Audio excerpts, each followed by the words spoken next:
when Steve gets up. We'll do it when Steve gets up. Okay, that'll be beautiful.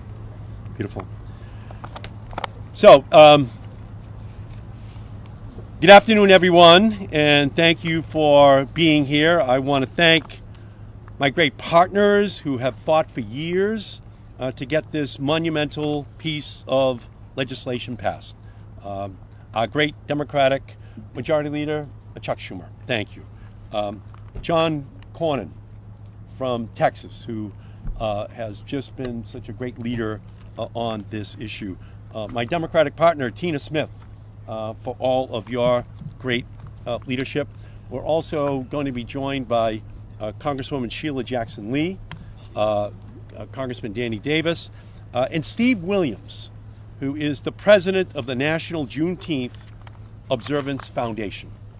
And I want to take a moment to recognize and thank Miss Opal Lee, who is a true gem in the fight for Juneteenth. An educator and an activist, Miss Opal Lee has been a voice for history, and we would not be standing here today without her tireless work to make this holiday a reality. Today, we join together to celebrate a momentous day in American history, a step forward for racial equality and a clarion call for us to do even more. A day in which we finally acknowledge our nation's ugly past and in which we recommit to fixing the injustices that our country still faces. Today, we celebrate the Senate passage of the Juneteenth National Independence Day Act and come one step closer to commemorating Juneteenth as a federal holiday.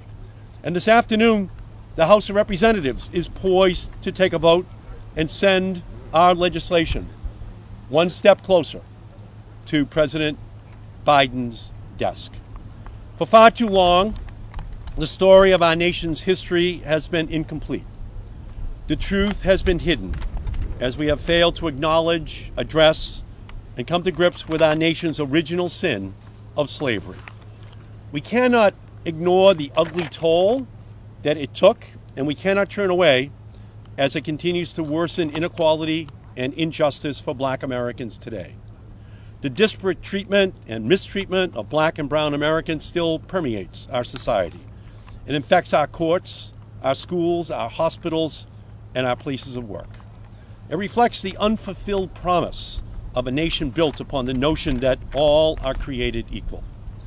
And it has its roots in our nation's original sin, slavery, a crime against humanity that we have for far too long failed to fully acknowledge, address, and come to grips with. Juneteenth is the holiday that fills that gap in our history, that recognizes the wrong that was done, that acknowledges the pain and the suffering of generations of slaves and their descendants, and that finally celebrates their freedom. Juneteenth is a reminder that none of us are free unless we are all free. The Senate passage of our legislation yesterday brings us one step closer to that full acknowledgement. The celebration of Juneteenth dates back to June 19th, 1865, when Union soldiers, led by Major General Gordon Granger, traveled to Galveston, Texas, with the announcement that the Civil War had ended and that the enslaved were now free. This was 2.5 years after the date of President Lincoln's Emancipation Proclamation. But either the news of Lincoln's order had not yet reached many, including those in Texas, or local officials refused to enforce it.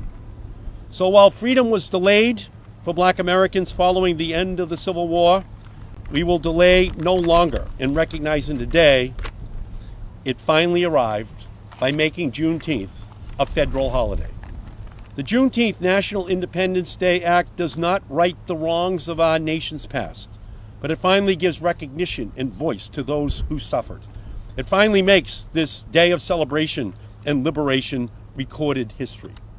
As Marcus Garvey famously wrote, a people without knowledge of their past history, origin, and culture is like a tree without roots. This is an important step.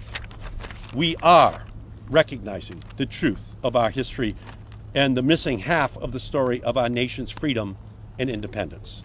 And our work continues. There is still more work to be done to ensure justice for all, to rid of the inequities that continue to plague our nation, and to make Black liberation a reality for every American. So we thank all of you for being here today on this momentous occasion. And now I would like to introduce our great Majority Leader, Chuck Schumer. Well, thank you, Senator Markey. It is a beautiful, beautiful late spring day, and it's as if the heavens are celebrating a recognition of freedom. Now, let me just say I want to thank Senator Markey for his great leadership on this issue, joined by our colleague on our side of the aisle, Senator Smith. Senator Cornyn, thank you for your leadership, and in the House, Representatives Jackson Lee, Danny Davis, and so many others, and Steve Williams, who has been so fabulous and relentless in making sure that this happens.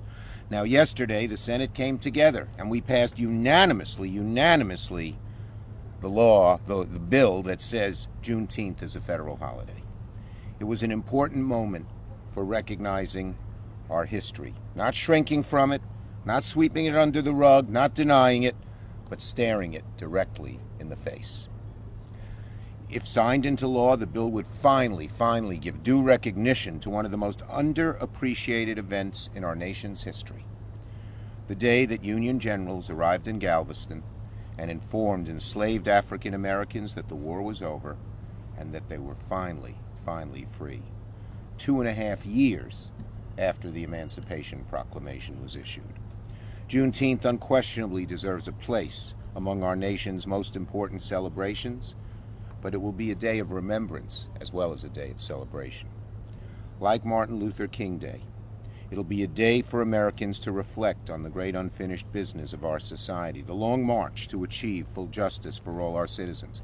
When I was in the House, I worked hard to make MLK Day a national holiday, and this is a fitting other end of the book in a certain sense, now that Juneteenth is finally being recognized. By making Juneteenth a federal holiday, we're recognizing the sins of the past, grappling with them, teaching them, and learning from them as we work towards a more perfect union. It'll be the only federal holiday that recognizes the terrible legacy of slavery, as well as the noble truth that none of us are free until we are all free.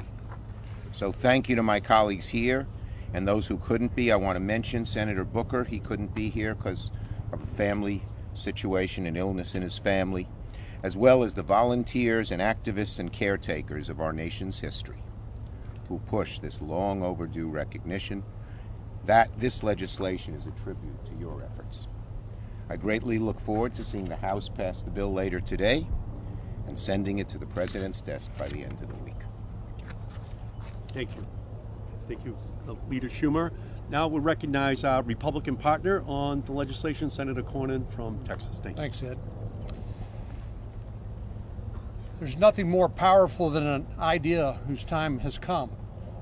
And it seems to me that this is the most propitious time for us to recognize our history and to learn from it. And that's the way I regard Juneteenth. This is nothing new to the state of Texas. We've had it a state holiday for the last 40 years. But I believe that there's no better time than the present, particularly given the strife we've seen, the level of distrust, for example, between law enforcement and the communities they serve, than to acknowledge our nation's history and to learn from it. Our founders didn't believe they were creating a perfect union, but they said they wanted to strive to create a more perfect union. And so acknowledging and learning from the mistakes of the past is critical to making that progress and becoming a more perfect union. I look forward to spending Juneteenth celebrating in Galveston this weekend. I believe Congresswoman Sheila Jackson Lee, who's been my partner in the House working on this, worked with all of us, it will be there as well. So this is a great day, and I'm particularly delighted to hear that Leader Hoyer said they were going to take up and pass the Senate bill later today, and hopefully the President will sign it quickly. Thank you. Thank you, Senator Cornyn. And now, Senator Tina Smith and I have been partnered for 2 Congresses as Democrats to move this legislation through. The great senator from Minnesota. Thank you so much. I'm so honored to stand here with all of my colleagues today and to have had the opportunity to put a little bit of my shoulder into this long effort. So it's an honor to be here with all of you. Juneteenth is our nation's oldest celebration of emancipation, and it should have been established as a federal holiday long ago. But I'm really glad that yesterday the Senate took this important step of passing this legislation, and I'm so grateful again for the work that I know is left to be done by Representative Jackson Lee and others to make sure that it passes the House as well. The end of slavery in this country is a crucial milestone in all of our history, and Juneteenth should be commemorated nationwide as a day of celebration, but also reflection and rededication to the cause of racial justice. I think a lot about the activists that have worked so hard to bring this to the forefront of our attention here in Washington, D.C. And I particularly want to call out Ms. Opal Lee, who was at 89 years old. She walked halfway across this country to deliver signatures to Congress urging us to take action on this. I was blessed to meet Ms. Lee twice. And yesterday afternoon, I had the opportunity to call her right after the bill cleared the Senate. And I wish everyone could have heard the sound of joy in her voice as she heard that the Senate had taken this step. Ms. Lee, I am honored to support your activism and your organizing and your moral cause, all of our moral cause. And I look forward to the day when we can celebrate Juneteenth in person. Commemorating Juneteenth as a federal holiday is an encouraging and meaningful step. And we have so much farther to go on the path towards justice in this country. So I think we need to use this victory to build momentum for the systemic change that we need in this country around voting rights, passing meaningful policing and criminal justice reform, pursuing economic and environmental justice, and working towards a more just and equitable country for all of us. So I know that this path sometimes seems long and hard, but today we pave it a little bit further. Thank you so much, and I'm honored to be standing here next to Representative Jackson Lee. The honor is mine. Senator Markey, whom we have served long with in the United States House, now in the Senate, to Senator Cornyn, my counterpart from Texas, Senator Smith, we welcome you. And my longtime resonating baritone, deep-voiced next-door neighbor, Danny Davis. It is a pleasure to be with you today. As I skip away, I'll be skipping away to the floor. As we heard the sounds of joyful noise coming across the august halls to the House of Representatives late yesterday evening, we immediately grabbed whoever I could on the floor to be able to say we must do this. It has come to that point. H.R. 1320, which is the bill that we filed with over 160 sponsors and growing, and as well with bipartisan support, now had legs and life with the Senate bill and the unanimous approval. It was then we began to work and seek the support of our friends across the aisle, but delighted with the leadership of Leader Hoyer, Speaker Pelosi, Whip Clyburn, Chairman Jeffries, and others of the leadership as I pressed them to early this morning to be able to say that whatever mechanism we had, we needed to do it. The Rules Committee met at 12:15, a bionic meeting. I want you to know that. We are scheduled to be on the floor at 2 o'clock. So let me give the emotion of my feeling. First of all, Danny, it's been a good journey, and you are a friend. And we have similar histories. And so as I look at the wonderful skies, don't know how this man from Boston was able to get such a beautiful day. But what I see here today is racial divide crumbling, being crushed this day under a momentous vote that brings together people who understand the value of freedom. And that is what Juneteenth is all about. It is a journey of pain, brutality, separation, and the racist hand of people held in bondage. But yet, 47 states have taken up a commemoration and celebration because there's something about freedom that is contagious. And that is what this holiday will bring about. We will ignore critical race theory, Senator Markey. We'll be able to talk about the value of our mutual history. We'll understand Harriet Tubman, Sojourner Truth, Frederick Douglass, and many others who did not look like me. And so this holiday will be given life. I pray that it is voted on by the rule that we have crafted and then on to the floor, and that President Joe Biden signs this national holiday. Let me close by simply saying there are millions to thank. I spoke with Opal Lee today. Oh boy, she was rejoicing. 1.6 million petitions came to us during this time frame and more. She did walk. We were amazed. It was hot when she brought them here. And the late Representative Al Edwards, who was the father of Juneteenth in Texas and created the state holiday.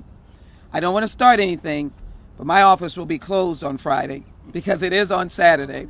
And so I wanted to express that emotion and my commitment by closing that office. And again, let me say, I hear the bells of freedom. And as well, Senator Markey, Senator Smith, Senator Cornyn, and all of our supporters, Danny Davis, today we have crushed racial divide, and we are in fact unified around freedom. Thank you all so very much. I've got to go and hopefully not preach to the House of Representatives. Thank you very much. Thank you, Sheila Jackson Lee.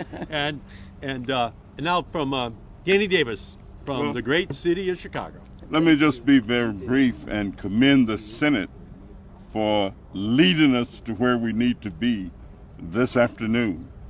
I also want to thank the state of Texas for being a state that has gone forward.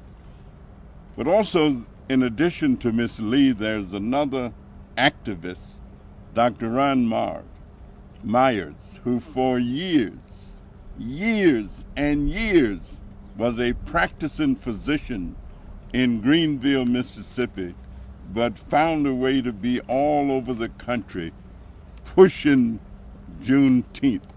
I remember when Barack Obama was a senator, he and I used to collaborate each year and put on a Juneteenth event here in the Capitol. One year it would be in the House, the next year it would be in the Senate, and now it's all come into fruition. It's just a great day for America. And so, Dr. Myers, we thank you, though you're not here with us, because you've gone on to glory. It's a great day. Thank you all very much. Thank you, Danny. Thank you for your great leadership over all the years. And finally, we're going to hear from Steve Williams, the president of the National Juneteenth Observance Foundation. Congratulations, Steve. Fantastic. Thank you, Senator Markey, Senator Smith, Danny. Thank you very much. My name's Steve Williams. I'm the president of the National Juneteenth Observance Foundation. And Danny got me off guard because if you've been in the Juneteenth legislation movement, you cannot help but know the Reverend Ronald V. Myers, Sr., MD, who traveled to over 43 states to raise the message of Juneteenth. We thank Doc and the effort that he did to bring us here. We thank the House of Representatives for all the work that they are going to do to put that exclamation mark on the fabulous work that Senator Markey, Senator Cornyn, Senator Smith has done. The Juneteenth Nation is ecstatic. Our mission, as defined by Dr. Myers, was to bring all Americans together to enjoy the common bond of freedom through the historic recognition, preservation, and recognition of Juneteenth in America. And by this legislation, this will be done. The first thing, awareness of Juneteenth for America. And the National Juneteenth Observance Foundation, its directors, board of directors, its planners, and event planners around the country will be ecstatic upon seeing this news after all the many years of working and many years of calling representatives, calling senators, telling them to push for Juneteenth at the urgency and the tutelage of Dr. Myers. we really appreciate the United States government for coming in and recognizing and putting Juneteenth at the level of corporate America, and we look forward to President Biden signing it into law, as he had probably said in 2013 at the Frederick Douglass Statue initiation on Juneteenth, that it was an important day. So we are extremely happy. And one last thing, we're all here and behind the scene, and we've talked about Doc Myers and the contributions that he's made, but we also have to really reach out to his family, because he couldn't have done it without them. Sylvia Myers, his beautiful wife, and the rest of his children, they made the sacrifice for America to get us all where we're at today. So we have a saying amongst us, and we're going to leave it with you, and that saying is all things Juneteenth. All things Juneteenth. And tell the story of the flag, would you? Oh, okay. So the flag was designed by NJOF member Ben Haft in 1997. The flag has a specific meaning. It is the interpretation of what is seen when Black Americans have looked at the flag since its inception. We have served the American flag in every single war, but this is the interpretation of the flag. We are following the bursting star of freedom into a new horizon, not only for us, but for all of America, okay? And this is the meaning of the flag, and this is the symbolism of the flag that brings unity to America. We're all Americans first, and we look forward to that day when we're no longer Irish Americans, no longer Mexican Americans, no longer Italian Americans, no longer African Americans, but Americans. Beautiful. Thank you. Great. Thank you. Questions from anyone? What happened to bring this about yesterday on the Senate floor, in your understanding? Well, I'm not going to get into the behind the scenes of what happened, only to say that it happened, and here we are celebrating that day. So that was just a very small moment in the whole history of this fight to come here today to celebrate. Have you been in talks with President Biden about when he might sign the legislation and whether that will happen before this year's meeting? Again, President Biden has been in preparation for his meeting with President Putin over the last 24 hours. This, passed by unanimous consent just last night, and I think he was meeting with Putin today. So we'll be communicating to the White House, though, in terms of getting a signature of the president on this bill very soon. Senator Markey? Yes. Senator Cornyn left, but he authored a letter with McConnell earlier this year raising concerns about what he called divisive propaganda, the 1619 Project, critical race theory.